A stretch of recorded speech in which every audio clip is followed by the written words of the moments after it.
नमस्कार, स्वागत है आपका भीम न्यूज इंडिया, देश के सबसे प्रमुख और विश्वसनीय चैनल में। आप देख रहे हैं भीम न्यूज इंडिया। नमस्कार, मैं आपके साथ हूं। आइए जानते हैं आज की ताजा अपडेट्स। देश और दुनिया में क्या चल रहा है उसकी पूरी जानकारी लेकर हाजिर हैं। सबसे पहले बात करते हैं आज के मुख्य समाचार की।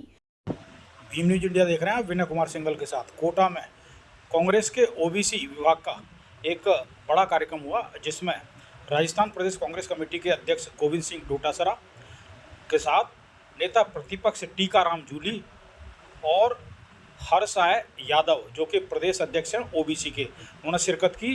राष्ट्रीय अध्यक्ष अनिल जयहिंद भी इस कार्यक्रम में आए। इस अवसर पर हजारों की तादाद में लोगों ने भाग लिया। कार्यक्रम के आयोजक मुख्य रूप से प्रहलाद गुंजल कांग्रेस नेता थे।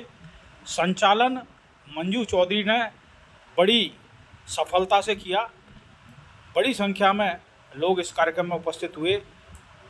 इसके साथ ही स्थानीय प्रतिनिधि भी, चाहे कोई भी पार्टी हो, कोई भी दल हो, कितनी भी वो विधायक रहे हो, उन्होंने उस कोटा में कांग्रेस में बाजी है, इसे नकार नहीं सकते, लेकिन हम इसको मैनेज कर लेंगे। गरीब की आवाज इस अवसर पर गोविंद सिंह डोटासरा ने क्या कुछ कहा, देखिए एक रिपोर्ट। और आशाविंद है कांग्रेस से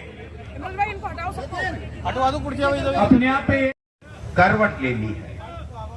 और जय हिंद साहब, ये कोटा की इस धरती के ऊपर आज राजस्थान में पहली बार पधारे हो।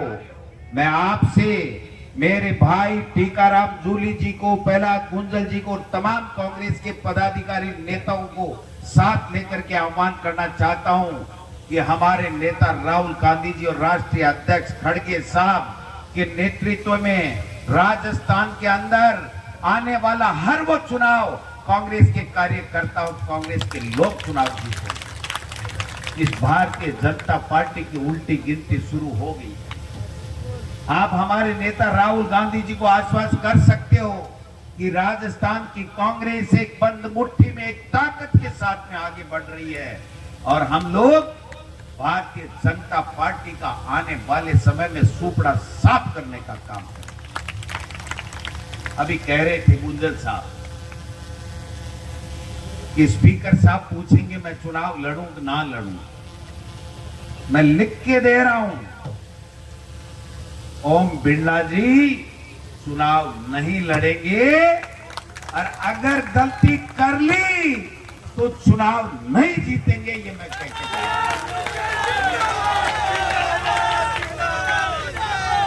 तो भाई जी कान तड़ो की निकलेगी, बचता बचता बचगा। मारा क्या करे, बोलो गोली चाली रे, बोलो क्यों हो, बोलो हो काई, बोलो कान के सारों की निकलेगी, नहीं तो भेजो इंडिया। तो ये काम तो हो जाता, लेकिन आप विश्वास रखो अब हो जाएगा। और इसके साथ ये भी तय है कि मोदी अब कभी देश का प्रधानमंत्री नहीं बन सकता है, क्योंकि हिंदुस्तान और राजस्थान की जनता ने तय कर लिया कि अगर आने वाला हमें चाहिए तो देश का प्रधानमंत्री न्याय योद्धा राहुल गांधी चाहिए, राहुल गांधी चाहिए। राहुल गांधी एक ऐसा शख्स है जिसने राजनीति की परवाह नहीं की, हार और जीत की परवाह नहीं की। कह दिया कि जिसकी जितनी हिस्सेदारी उसकी उतनी भागीदारी होनी चाहिए। ये कोई कह सकता है, कोई छोटी बात है क्या?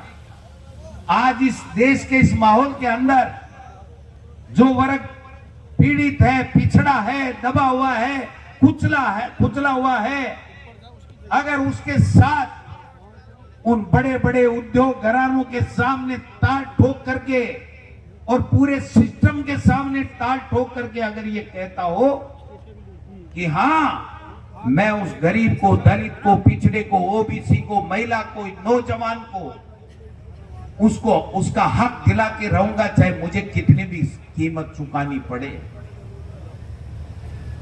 वो राहुल गांधी हमारा नेता उस दादी का पोता है जिसने कहा था कि मेरे जान की मुझे परवाह नहीं है, मेरी जान चली जाए लेकिन मेरा देश एक और अखंड रहना चाहिए, मेरे देश का स्वाभिमान बरकरार रहना चाहिए।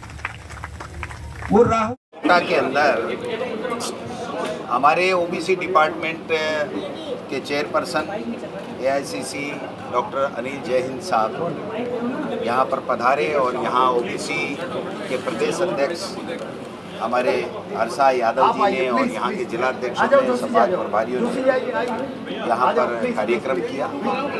हजारों की संख्या के अंदर कार्यकर्ता आए और किस प्रकार से ओबीसी के हितों के साथ में इस केंद्र की सरकार के द्वारा कुठाराघात किया जा रहा है, उस बात की चर्चा की गई। और आपने देखा होगा कि राहुल गांधी जी पहले दिन से ये कह रहे हैं कि जिसकी जितनी हिस्सेदारी उसकी उतनी भागीदारी, और ओबीसी की जातिगत जनगणना होनी चाहिए। और जातिगत जनगणना के लिए और हिस्सेदारी के लिए राहुल गांधी जी ने जो अभियान चलाया उसमें आखिरी में मोदी जी को हार माननी पड़ी और स्वीकार करना पड़ा, घोषणा करनी पड़ी। लेकिन आज भी उनके मन में बेईमानी है।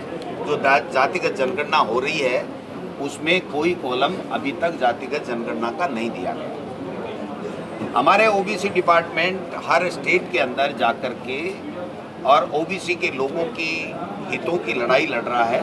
हम सब उनके साथ मिलकर के, जो ओबीसी के साथ, एससी एसटी के साथ में, ईडब्ल्यूएस के साथ में, गरीबों के साथ में जो अत्याचार हो रहा है, उनको नौकरियों में जो उनका आरक्षण खत्म किया जा रहा है, उनके लिए कोई योजनाएं नहीं बन रही हैं, बजट का प्रावधान उनके कल्याण के लिए हो नहीं रहा है और केवल उनके ऊपर अत्याचार, अपराध और जो उनका शोषण किया जा रहा है उसके खिलाफ ये मुहिम कांग्रेस पार्टी ने पूरे हिंदुस्तान में अलग जगह रखी है, मुहिम चला रखी है।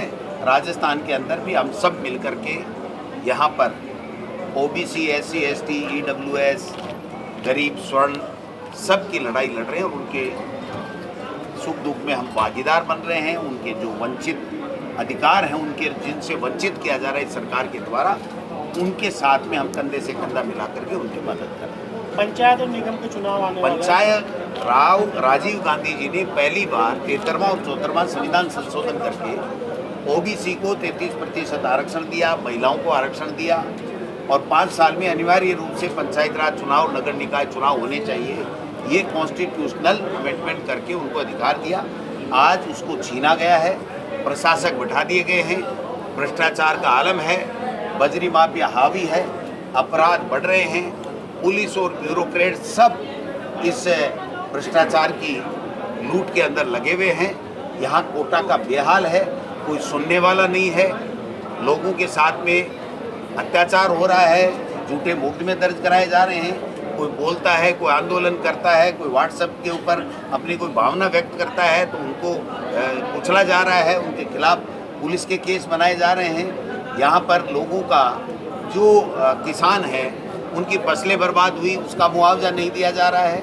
कोटा का कोचिंग उद्योग पूरी तरीके से जो राजस्व 6500 करोड़ के लगभग था वो आधा हो गया है, उसके ऊपर कोई ध्यान नहीं है।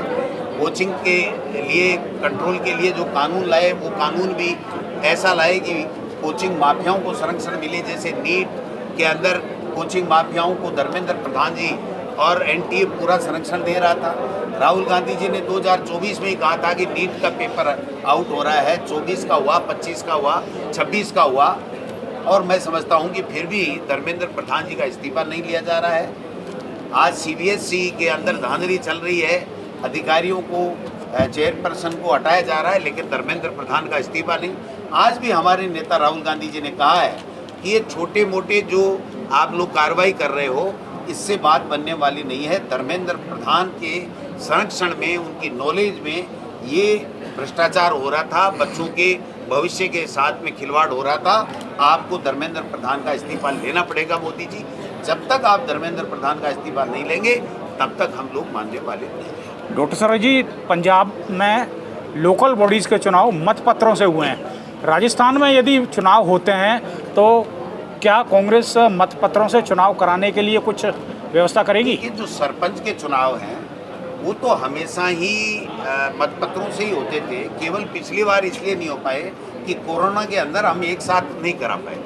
बाकी सरपंचों के चुनाव तो होते हैं, लेकिन मैं तो ये कह रहा हूँ कि चाहे पंचायत राज का चुनाव हो, नगर निकाय का चुनाव हो, एमपी का चुनाव हो, चाहे एमएलए का चुनाव, चुनाव कोई भी हो, वो मतपत्र से ही होना चाहिए। ईवीएम तो पूरी तरीके से बीजेपी का हथियार है। चुनाव आयोग भी अब बीजेपी का एक तरीके से प्रवक्ता बन गया, उनका हथियार बन गया। ईडी, इनकम टैक्स, सीबीआई तो थे ही थे।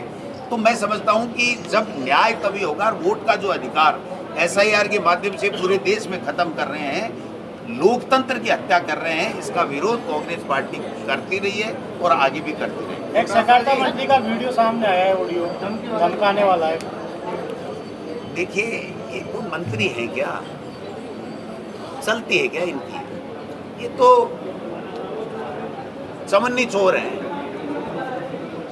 चमन्नी चोर है। छोटी छोटी चोरी करते हैं और जब कोई अधिकारी काम नहीं करता है तो उसको बांध की गाड़ियां देते हैं। ये कोई सरकार है क्या? ये तो सर्कस है। आपने यहाँ पर टीम भेजी थी प्रसन्नताओं की मौत के बाद। एक बार इनका ट्रेन का टाइम होगा तो आप बता देंगे। 2 मिनट। एक डोटासरा जी, एक सवाल और। जैसे अभी बूंदी में कल परसों लाखेरी सिंह एसएससी प्लांट के लिए प्रदर्शन हुआ, आज भी आपके कुछ एमएलए नहीं है वहाँ पे भी पूरा संगठन नहीं जा पाया, तो ऐसा क्या कुछ? देखिए, संगठन तो जिला अध्यक्ष तो हमारे पास राहुल जी के पास थे, बाकी मेरे पास तो ऐसी कोई शिकायत नहीं है कि वहाँ कोई संगठन नहीं गया। लेकिन हाँ, ये सही है कि कोटा में थोड़ा बहुत वाइब्रेशन है और वो हम महसूस कर रहे हैं। लेकिन मैं आपको मीडिया के माध्यम से आश्वस्त करना चाहता हूँ कि हम सब एक हैं और भारतीय जनता पार्टी को 2028 में भी हराएंगे, 2029 में भी हराएंगे। अब जय